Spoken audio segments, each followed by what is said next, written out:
Breva Somya Idamagra Asi. That's the conclusion. This whole manifested universe, my dear child, was Sat only at the beginning. Satu Satteva. Sattu Va Eva. Satveva Somya Idamagra Asi. Ekameva Advitiyam. One and not two. There is no second thing there. If a potter wants to make a pot, potter is there and clay is there. Two things are needed, apart from accessories like instruments. But in this case, it's only one. That's a wonderful idea. From the one, the many has come. That is the central teaching of Vedanta. Ekameva Advitiyam Brahma. All that you see as manifested universe is all Brahman only. So last week, when we ended, that particular subject came. Brahman in front, Brahman behind, Brahman above, Brahman left, right, everywhere. Says Chandogya Upanishad, Brahmavedam Amritam. This whole universe is nothing but the immortal Brahman. Purastat Brahma, in front is Brahman, Paschat Brahma, Dakshinatascha Uttarena, Athascha Urdham Cha, Sarvam, Idam, Brahmamayam, Pratishtha. The whole universe is established in Brahman. That was the final declaration of the Chandogya Upanishad. Here we stop, continue next Sunday. Several Sundays we had to skip due to my tour, which was also cancelled due to severe cough. So today we meet after several Sundays. And after this also there will be 1 or 2 Sundays break. I shall be going to Calcutta on the 10th, coming about 24th. 26th is Sunday, Republic Day. That's also Vivekananda's birthday. So that evening's meeting will be connected with Swamiji's birthday. So the Upanishad we shall be having only on 2nd February, first Sunday in February. We were studying 6, 9 and 1. In that subject, the teacher is instructing the student. Teacher happens to be the father, instructing the son, Shvetaketu. Shvetaketu is very eager to know. Tell us more, tell us more. Father gives various illustrations to teach him about that which is beyond thought, beyond the sensory level, by which the unknown becomes known, the unseen becomes seen, the unheard becomes heard, as we saw at the beginning of the chapter. We were studying verse 9 in the 9th chapter. 3. That which is this subtle essence. All this has got that as the self. Saya esho anima. Extremely subtle. As you go deeper into matter, for example, you see subtle and still more subtle energies. And Father is saying the same thing. That which is this subtle essence. All this has got that as the self. That is the self. He says, and you are that. Tattvamasi, Tattvamasi, hey Shvetaketu. Now, this subject comes in several verses. The truth is repeated. You are that. You are that. That subtle essence. So, before that, we had several other subjects discussed. This comes a little later. Tattvamasi, Tattvamasi, for which this chapter is famous. Here the subject comes where we left off last week, last Sunday when we met here. The Supreme Being, the Sat, the ultimate reality we call the Sat. That Sat, thought. The word is Aikshata. Aikshata can mean saw or thought. Most often it is translated as thought. That supreme essence, it was alone, one without a second, ekameva advitiyam. It thought, let me be many. I am one. Let me be many. In that you have the secret of this creation. The one wanted to be the many. So, he put the Aikshata, Bahusyam Prajayayeti. I shall become many. Bahusyam. Then, out of that Sat or Brahma came Tejas, fire principle.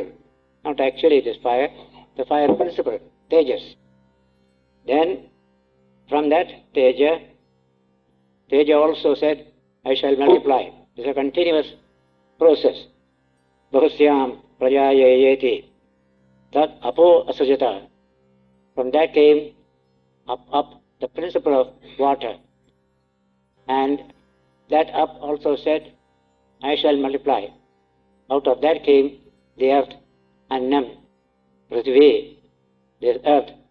So that grosser and grosser forms are coming out of subtler forms. Here the three are mentioned. Agni, Apa, and Bhumi, or Ap, earth. But in the Taittiriya Upanishad, the first two are Akasha and Vayu. So we call it Panchabhuta. Akasha, Vayu, Tejas, up, and the earth. 5 ways of perceiving the world we have. So each way produces one particular object. In this way, we dealt with the universe in terms of our sensory apparatus. So Pancha Mahabhutas, they are called. The 5 primordial elements, of which the first 2 are taken for granted in this classification of threefold: fire, water and earth. These 3, the other 2 are included in it, says Shankara in his commentary. The way in which these 5 Mahabhutas, they are called Mahabhutas. That means the elements in their nuclear dimension, before they became mixed up into these particular items here, there was a mix-up of elements, so that no element is pure. Each element contains other elements also. In this way, you get the bhutas, 5 elements. From Mahabhuta, we come to the Panchabhutas, the 5 elements, and their evolution further and further produces this world which we see around us. So those things are mentioned in these 3, 4 or 5 verses here. The broad principle is perfectly scientific as it is today, but the working of details, there is so much to be desired, for which we have to go to modern science. Our physics, our chemistry, so highly advanced, they deal with these details, just like 5 elements we spoke. Today we speak of 92 elements, beginning from hydrogen up to uranium. All these are elements with particular atomic weights, etc. So that is a much more understandable position than what you get in the Upanishads. But the contemporary knowledge of science is what is expressed here. Knowledge of the world in which we live. And there, these 5 principles are there. Akasha, Vayu, Teja, Up, and Prithvi. The grossest is Prithvi. So all the 5 in various combinations become this universe. That is the concept that is being explained here. The Father is telling the Son as the knowledge obtaining at the time. Remember one of the statements of Shankaracharya. In matters connected with physical nature, The Shruti is not an authority. Shruti will contain many statements, but that is not its special realm. Its realm is above the sensory level.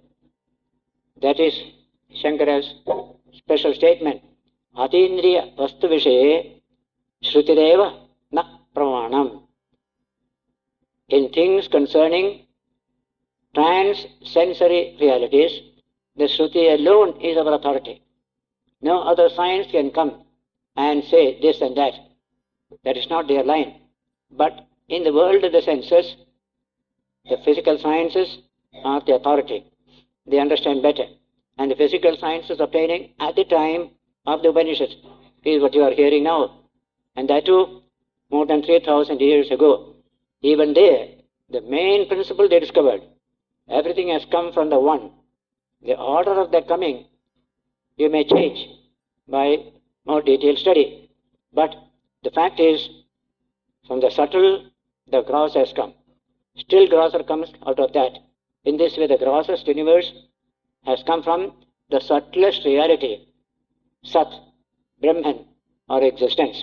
This broad principle stands unchallenged even today. But all the details, you have to go to modern science to get all these details. And so, in these few verses, this idea is expressed as obtaining at the time. It was very advanced at that time, not today, because we have studied the subject much more thoroughly during the last 400 years, and we have got such a fund of knowledge, the knowledge of chemistry today, knowledge of physics. What a tremendous development has taken place. How many mysteries have been solved and still continuing to solve. Cosmology, tremendous studies are going on. But all these studies will be within the framework given by the Upanishads. That's the main thing I want to stress that point. From the One, the many have come. And the many will go back to the One. That's the main principle. How did the One become many? The word used here, ekoham bahusyam prajayayeti. I am alone, I shall be many. So oneself becoming many. There is no second thing here. Dualistic notions have no place in physical science or in Vedanta. It's only One. From the One, the many have come. Unto the One, the many shall return. That is the most important thing for us to remember. Modern astronomy cannot say this. The One thought, I am one, let me be many, because that is not a conscious principle. The ultimate reality in cosmology today is not a conscious principle. But yet, the many come out of the One. What is the power, what is the impulse for it? There is no answer. In the whole of astrophysics, there is no answer. Just at a particular moment, that primordial substance burst, exploded, as we call it. And out of that, the universe started coming in grosser forms. First, very fine forces. Then comes grosser forces. Electrons and protons all came much later. In the beginning, they were all resolved to much finer causes. That's how today's cosmology would say. In Indian Vedanta, that primordial reality is pure consciousness. Because it is consciousness, it just sits quiet. Now I am one, let me be many. The thought in the mind must be like this, ekoham bahusyam. I am one, let me be many. There is no other explanation possible, and therefore the many started coming in an orderly fashion, both in the Upanishads, in modern science. There is that orderly fashion, evolution, cosmic evolution, always the grosser coming out of the finer, the subtle giving rise to the gross. Always it is so. And the reverse journey, just the opposite. The gross getting absorbed into the subtle, subtle into the still more subtle, and ultimately in the subtlest reality, in Brahman, the whole universe is once again taken in. This is true both today's science and ancient Vedanta. add consciousness to the ultimate reality. As I often said on Sundays here, there is a tendency, very strong among scientists, to endow that background principle with the principle of consciousness, intelligence. Intelligence is behind the universe. You can't explain this universe without the principle of intelligence. Once you accept it, absolutely no difference between Vedanta and modern science or modern cosmology. So, in 2-3 verses, this was mentioned. In technical language, the Mahabhutas, when they combine together to become the actual word in which you and I live, that's called Panchikarana, fivefold division. Each element is divided into half. Then 1/4 of all each other element is added to it. That comes to half plus its own half. So the actual earth is only half earth, all the rest are all other elements joined together. In this way, they developed the concept of Panchikarana. We realize today how things are so mixed up. You have to separate them. Air. So many elements are there in the air. We separate them. Hydrogen, oxygen, all these are available in air. We can separate them today. And so, actual world is a mixture. It's not a simple. It's a compound. It's a complex. The simple is only one. The existence. Your being. Brahman. That alone is simple. So, creation is from the simple to the complex. And when you return back, the complex goes back to the simple more and more and more. This is how Vedanta explained this idea. As I said, how many thousand years ago, what acute thinking, what penetrating vision the sages had when they could say all these things. So this threefold division, which he calls Agni, Apa, and Prithvi, the three, including the other two, which is mentioned in the Taittiriya Upanishad, it becomes Panchamahabhuta. Akashat, Etasmat Brahmana Akasha Sambhutah. In the Taittiriya Upanishad, from this Brahman, Akasha, space, first appeared. Akashat Vayuhu, Vayu Ragnihi, Agner Apaha, Adhya Prithvi, Prithivya Oshadayah, all these trees and plants. Oshdebhyo Annam, from that comes food. Annat Purushaha, and this human being comes out of that Purusha, out of that Anna. Human beings and all living beings come out of that. So in orderly succession, that is what Taittiriya referred to. So Panchikarana, Trivikrana, both are similar.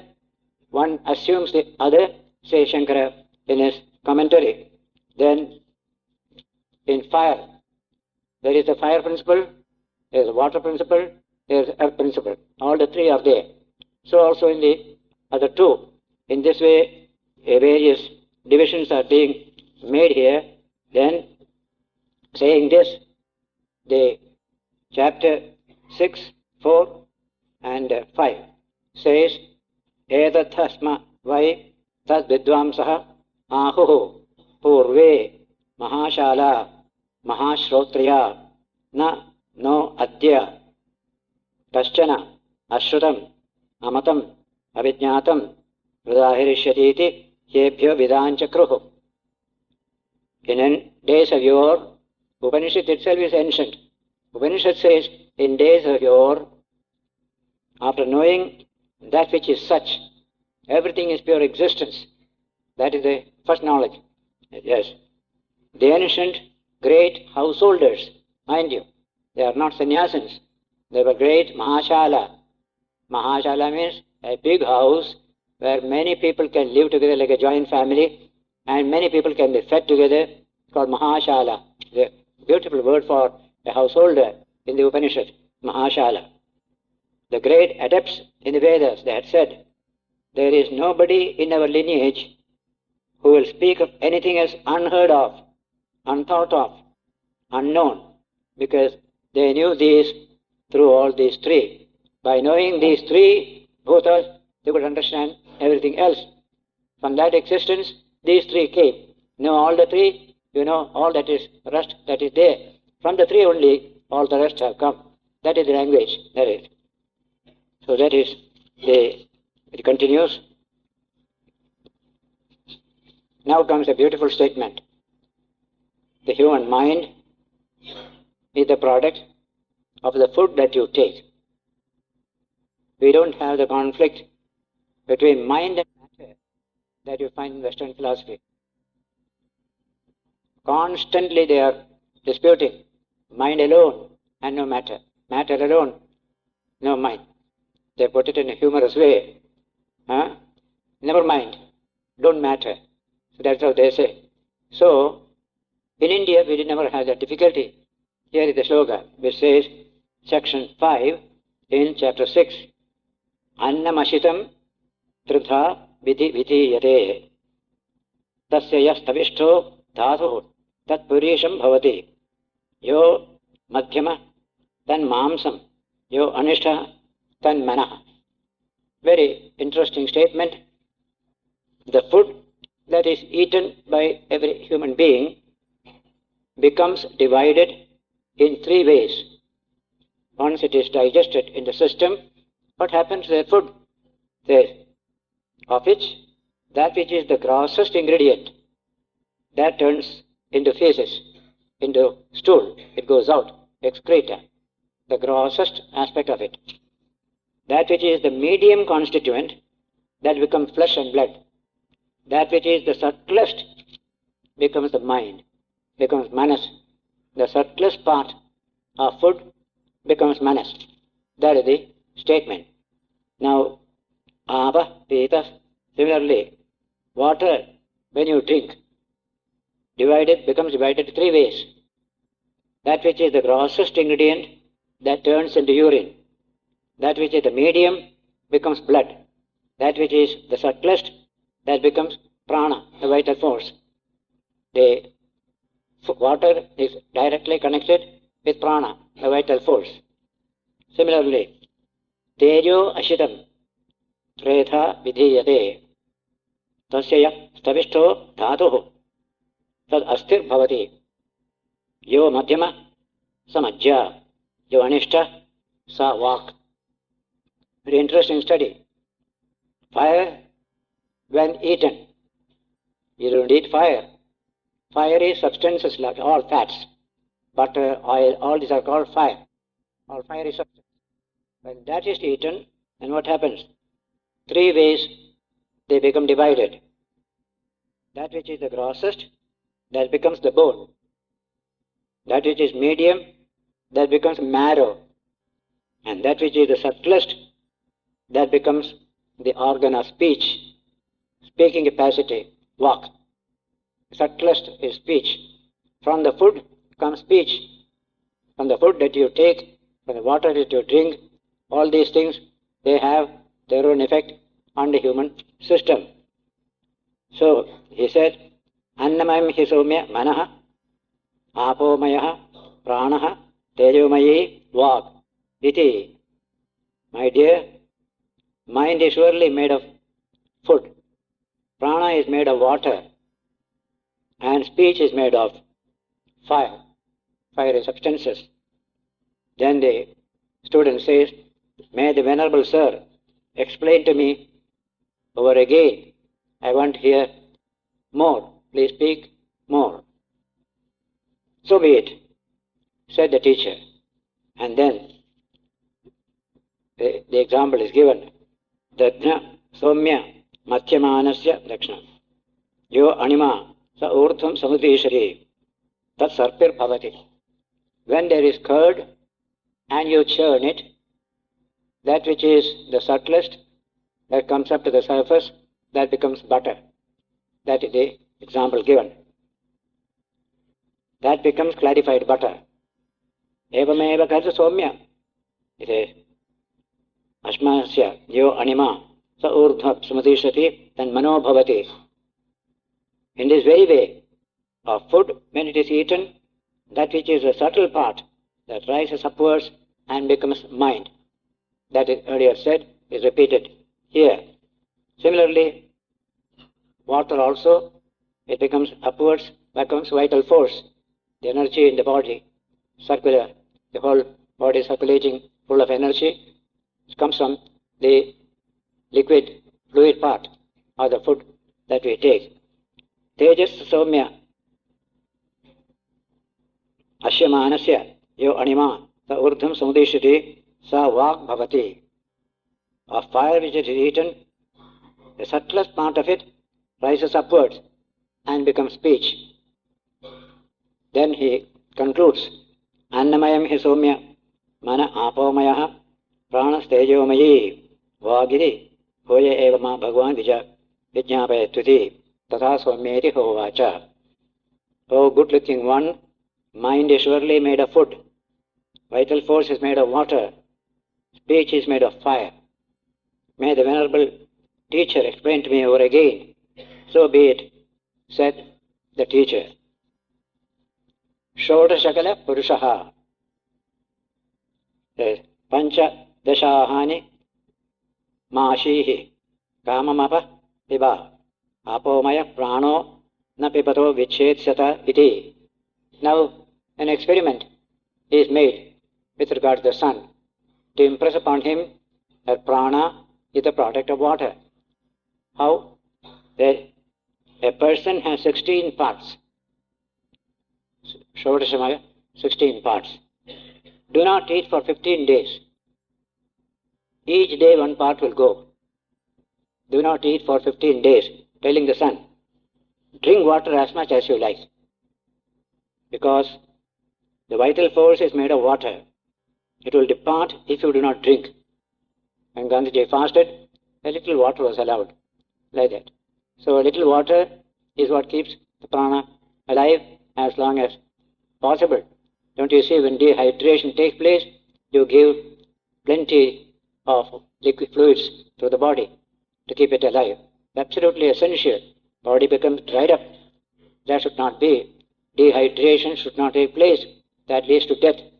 So the subtlest ingredient of the food which was eaten, that imparted energy to the mind. That is what he said.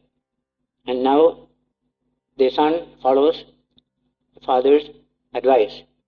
He did not eat for 15 days. It's an experiment. Real experiment is going on. 15 days. Then he approached the father saying, Sir, what shall I speak of now? Tell me. Of 16 kalas, 15 have gone. Only one kala is left, just being alive. That kala is there. The father said, recite Rit mantras, Sama mantras, Yajur mantras. Recite. He said, Sir, they do not flash in my mind at all. I have forgotten all of them. There's no energy inside. I have forgotten them. The boy said, interesting. Tam hovacha yatha soumya mahato abhyahidasya eko angara khatyodapatmatra parishishtah syat tena tatopi na bahu dehed evam soumyate shodashanam kalanam eka kala adhishishya shishta tasya taihi vedan anubhavat anatayam vyasyasya me. As a single ember of a fire, just one ember of a fire remains as a residue of a big fire, and that nothing bigger than that is burnt. In this way, a good-looking one of your 16 parts remain as a residue.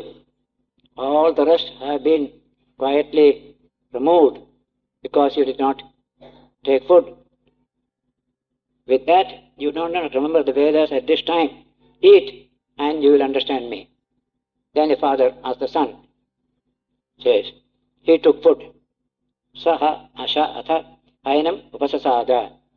Having taken food, he approached the father. Tamha yatkincha papracha savamha pratipede. Whatever father asked him, he could recite, he could reply, because all the fire is fully burning now. Not only one ember is left. So that is the experiment the father conducted on the sun. We have great scientists today who have discovered great truths. Performing experiment on oneself or one's own children, one's own wife. Scientists are like that. They just want to know what is the truth, prepared to do themselves and face the consequences. Love of truth, love of knowledge is very strong. Yes. Then, tam hovacha, yatha somya, mahato abhyahitasya, ekam angaram khadyotamatram parishishtam, tam trinai vasamathaya prajwalayet, tena tatopi bahu dahet. Evam somya, te shodashalam kalanam eka kala atishishta abhut bhut. Oh, as a single ember of the size of a firefly, remaining as a residue of a big fire, should it be made to blaze up by adding to it a heap of grass, then by that is burnt much more than itself. This is the example. Similarly, a single one of your 16 parts had continued as a remnant. It has blazed up by being nourished with food. With that, you can now understand the Vedas. Surely, mind is made of food, vital force is made of water, speech is made of fire. That statement of his, he learned. The father told this, and the son learned this truth. Then, Uddalaka, son of Aruni, said to Shvetaketu, the Guru, our father, telling the son once again, "O good-looking one, learn from me about sleep." A new subject is coming. Learn from me about sleep. Yes. Deep sleep, sushupti. When a man is spoken of as he sleeps, then he becomes merged in existence, in Sat. When you are asleep, you are merged in Sat, undifferentiated state. You are at that time. He attains his own self. Just see the point. He attains his own self. Swapiti, swapa. Swa means one's own. Even the grammatical expression is correct. Swapiti, swapa. So you go into yourself. That's all. Swapna as well as sushupti. Therefore they speak of him as he sleeps, for he attains his own self. Sam apito bhavati. He becomes himself. In other states, we are scattered in 1,000 things. In that state, we have gathered ourselves. We have entered into ourselves, our own self at that time. So that is the teaching given here. And then he says, example, Sayatha Shagunihi Sutrena Prabadho Desham Patitva Anyatra Ayatanam Alabdva Bandhanameva Upashrayate Evameva Kalu Somya Tan Mano Desham Patitva Anyatra Ayatanam Alabdva Pranameva Upashrayate Pranabandhanam Somya Mana iti. As a bird bound to a string, flying in all directions, failing to get an abode anywhere else, repairs to the place of bondage alone, comes back to the place of bondage itself. In this very way indeed, the mind, flying in all directions, failing to get an abode anywhere else, resorts to the vital force itself, prana, that is here, comes back and rests within this body, the prana there. The mind is bound to the vital force. Mind is tied down to this prana here. That is the example given. In fact, even in meditation, there is an example. The bird goes east, west, south, north, nowhere he could find land, then came back and sat on the pole of the ship and became comfortable and peaceful. So the mind wanders, finally comes back to itself and finds itself peaceful and secure. Then, another example is taken here. Learn from me about hunger and thirst, day-to-day experiences. Ashana pipase, ashana, hunger, pipasa, thirst. Me somya vijanihi iti. From me learn about these two. Yatra etat purusho, ashishishati, nama, Apa tadashitam nayante. When this man eats something, what is it that carries that food? Only water. Fluids carry that food all over the body. The word fluid is used in medical language. Namapeva tadashitam nayante tadyatha gonayo ashvanayah purushanayaha itevam tadava achakshate ashanayeti tataitat shungam utpatitam somya vijanehiti nedam amulam bhavishyati iti. Learn from me about hunger and thirst. When a person is said to be hungry, then it is water that leads the eaten food. We call it chyle, all combined together, stomach, small intestines, all mixed together, just like they call it chyle in technical language. The whole thing is semi-liquid in that state.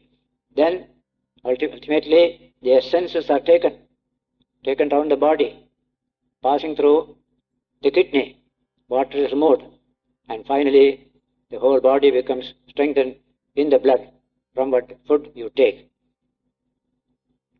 Water. Water is said to be the leader of food. Water leads the food. The leader is the word you say. Leader of food. As they speak of a leader of horses, leader of cattle, leader of men, similarly, leader of food. This being so, know this body to be a sprout that has sprung up. This body is a sprout that has sprung up. In embryology, we can see how from an extremely small dot of life slowly doubles, triples, goes on multiplying, embryological development you can see. This cannot be without roots. Now all this growth is going on. There must be a root. Without a root, no tree grows. That root is what we are dealing with, Brahman, Sat. That is the root. Here in the nearest root is water, or fire, or any one of these. And the farthest root is Brahman. Tasya vava moolam syad anyatra annadeva evameva karu somya annena shungena apo moolam anvichya. Shabde. Somya shungena tejo moolam anvichya. Tejasa somya shungena sanmoolam anvichya. Sanmoola Somya ima sarva praja sadayatana tatpratishtaha. Trace the root of this to that, root of that to that, to that. Finally, where do you go? To Sat. Ultimately, the root is there. Everything goes to Brahman, to God, from which the world has come. Where can be the root of that apart from being in food? In this way, through food, which is the sprout, understand water as the root. Water, food. Water the root, food is being carried. Oh, through fire, which is the sprout, understand existence as the root. Water again goes back to fire. And fire has its root in being, Sat, existence, or Brahman. All these beings have existence as their root. Existence is their abode. Existence is their place of merger. They come from there, they go back to existence. From Brahman we came, unto Brahman we return. This is how the word Sat is used in the very beginning of the chapter. Sadeva Soumya Itamagra Asit Ekameva Advitiyam. My dear, this whole universe was nothing but pure being. One without a second. Ekameva Advitiyam. No monotheistic religions ever can comprehend this idea. They are all dualist. Two things were there in the beginning, they will say. Not only one. Only science and Vedanta speak of that one as the root of all this universe.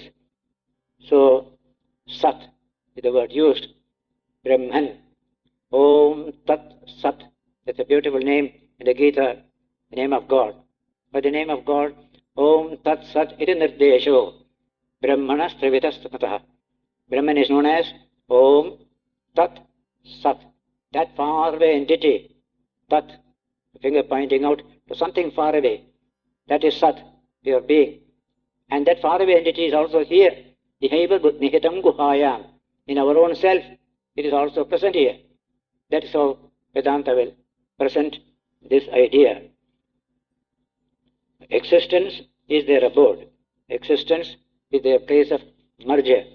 The word existence is not a very happy translation of the word Sat. Being is beautiful. The being. Sat means being. Asat means non-being. But anyway, it is translated like this. But understand the word Sat. Om Tat Sat. That's the language of the Upanishads. Then, Atha yatra etat purushaha vipasati nama tejeva tatpitam nayate tadyatha gonayo ashunayah pushanayah ityevam tatteja ajaste vadanyeti tatra etateva shungam utpaditam somya vijanihi nedam amolam bhavishyati iti. Now when a man is said to be thirsty, then it is fire that leads what is drunk. That is the fire as the leader of water. As they speak of a leader of cattle, a leader of horses, a leader of men. This being so, know this to be the sprout that has sprung up. This cannot be without roots. This has come up as a sprout, below which there is a root. And find out that root. Go back as far as you can.